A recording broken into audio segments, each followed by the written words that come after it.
Yo, straight done. And man, this is a very ghetto video, but my resources are very limited right now. This is guerrilla fucking filming right here. Whatever they call it, guerrilla shooting, whatever the fuck they call it.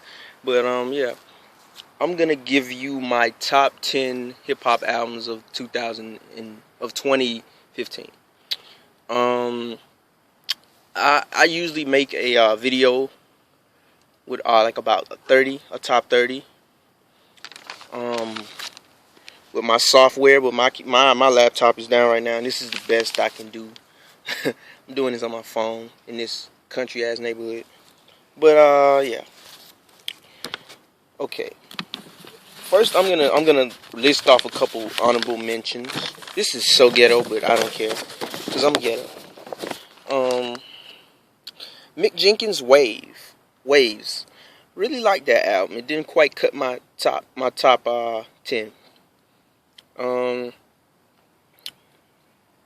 Let's see. Logic's The Incredible True Story. Really like this album, but it came out a little too late for me, which kind of didn't, because it's an album on this list that kind of came out the same time, but I just couldn't click with that album time it came out. Excuse me.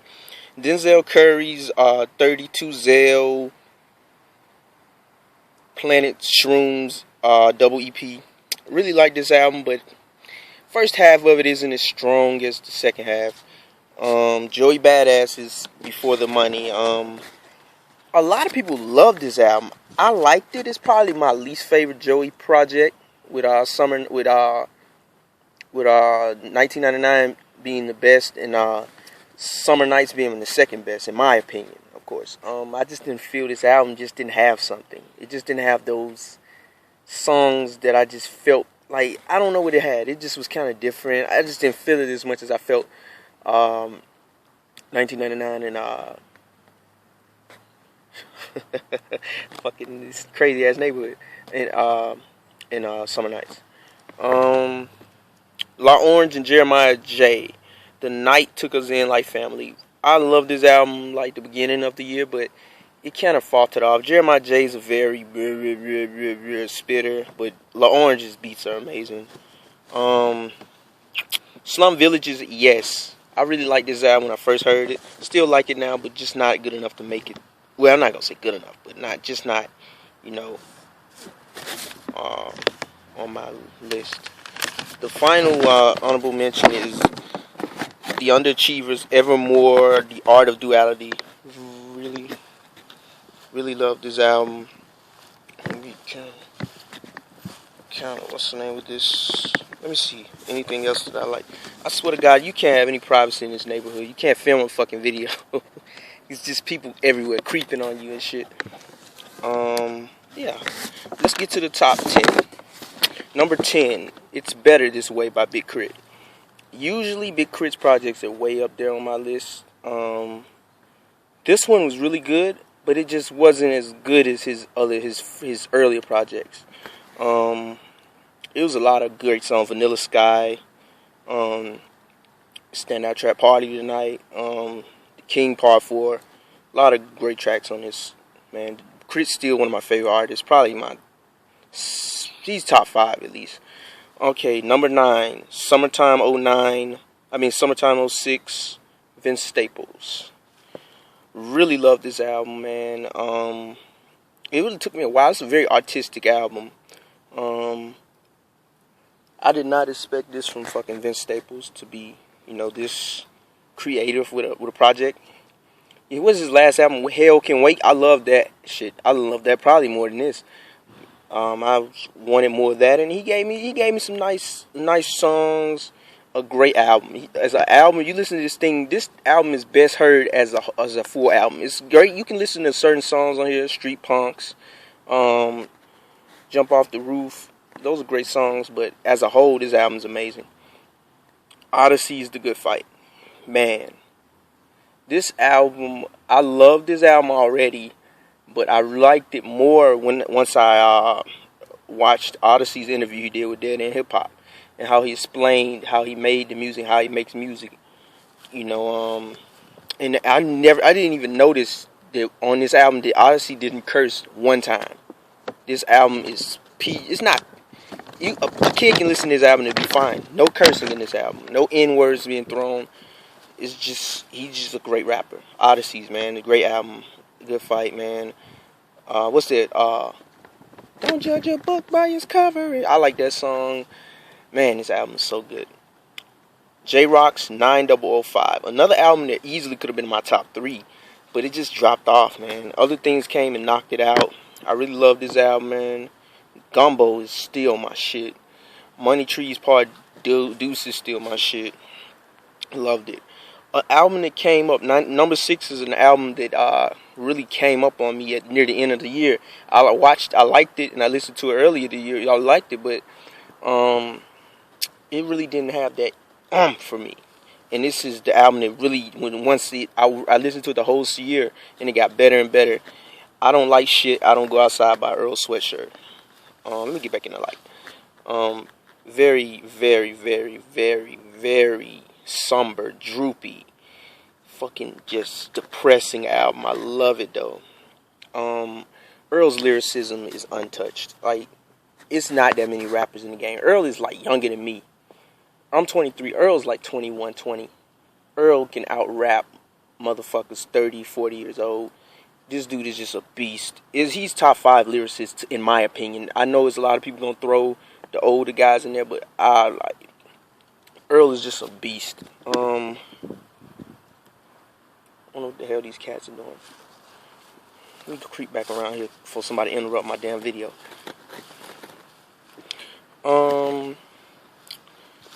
Next one is number 5 is Shadow of a Doubt by Freddie Gibbs. That album I was talking about that came out around about the same time as Logic, but I just clicked with this album so much more than I did with Logic's. This album came out a little early. It'd probably be like number 2 or number 1. Well, not number 1, but you know what number 1 is. But man, I love this album. It's not a track on here that's throwaway, in my opinion. Every song, well, it might be some throwaway tracks, but they just sound so good. Freddie Gibbs just sounds so good. Everything just sounds so different. Like Narcos, Insecurities. What's the song with Dana Williams? The little sing. I love this album so much, and it would have been higher if it would have came out a little earlier. The Documentary 2.5 by The Game. The Documentary 2 I really love. The Documentary 1 is a classic. I listened to that album when I was like in middle school. This album is the album. I mean, Documentary 2 is great, but the Documentary 2.5 is fucking unbelievable.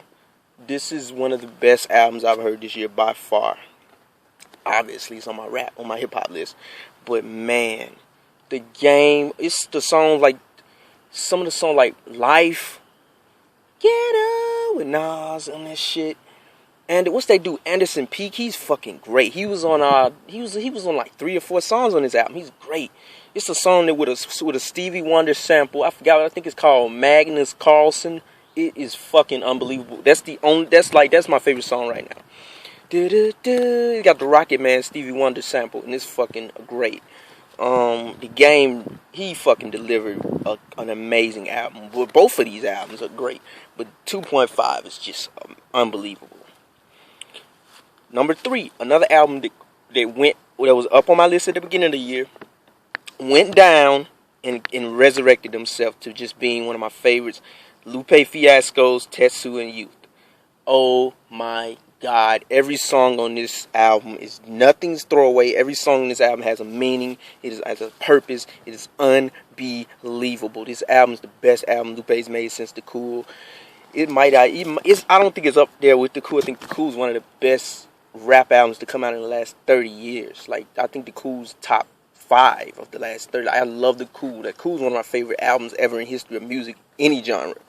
But this album is damn near up there with The Cool. Every song is catchy.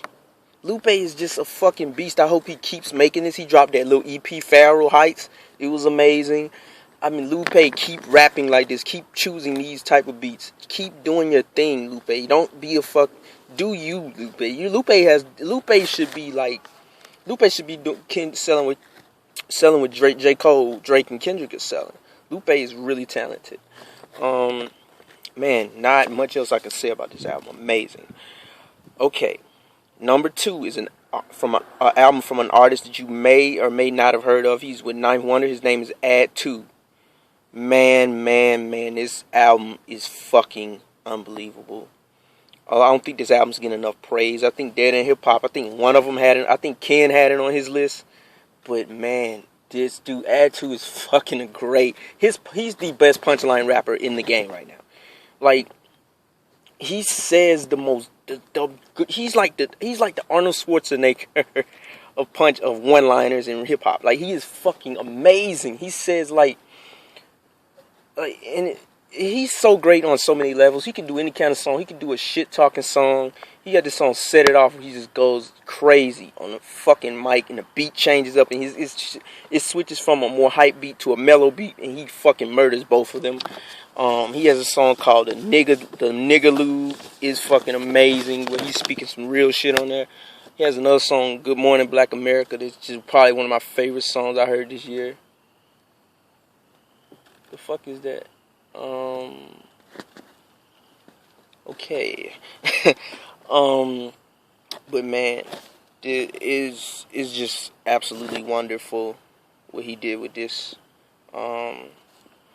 This album is just amazing. Okay, and number one, I think everybody already knows, Lamar. Kendrick Lamar to Pimp a Butterfly. One of the greatest albums ever to be created and released in the history of music. I already did a review why I fucking suck this album's dick. This album is just completely flawless, in my opinion. There's not one flaw in this album. Every song on here is amazing. No good songs, no mediocre songs, no just okay songs. Everything is amazing. Everything is flawless on this album. I'm not going to say flawless, but in my opinion it is, but everything is amazing. This album, I've seen people who say, I don't even listen to hip-hop, but I love this album. Come on. I think Kanye and Kendrick are the only two artists that inject that thing, because I think everybody else is rappers. Nas, Jay-Z, Pop, Biggie, they're rappers. These dudes are fucking musicians. They craft albums. Kanye and Kendrick, they're the only two mainstream rappers. They craft albums. They don't just put together rap albums. They craft fucking albums. And this album is just amazing. And I love it, and I love it, and I love it. I hope Kendrick Lamar's nominated for 11 Grammys off this album. I hope he wins every one of them. He's obviously not. I wouldn't be surprised if Kendrick's the first person to be nominated for like this many Grammys and lose every single one, because that's just how they do shit at the Grammys and at these movie shows, at these award shows. But man, 2015 as a whole, that's my top 10. But 2015 as a whole, I've seen a lot of people say, man, this year's amazing, it's great. I mean, it's a pretty good year. I mean, my top 10 was I had a lot of honorable mentions, but I knew what albums I was going to put in. My top 10 was pretty easy to make. Like, in a lot of reasons, because, like, Drake and Future did that shit. Kendrick's album is the main reason why everybody said, this is amazing. Drake and Future put out that terrible tape it's a good club party, mixtape album, whatever. It's an album. They made you pay money for that shit as an album. What a time to be alive. It was a pretty good, party. If you look at that shit lyrically, though, it's terrible. It's fucking horrible. Drake didn't even try. Future's not. Future's good because, like, you expect Future to just be complete shit. I'm not gonna turn this into a Drake review, but Drake put out his own little album. Not a mixtape. Drake, it's an album you put out, and the Drake Meat Beef. Big Sean put out a subpar album, and everybody tried to hype that shit up. I really don't see the Compton thing. I can see why people were saying it's a big year.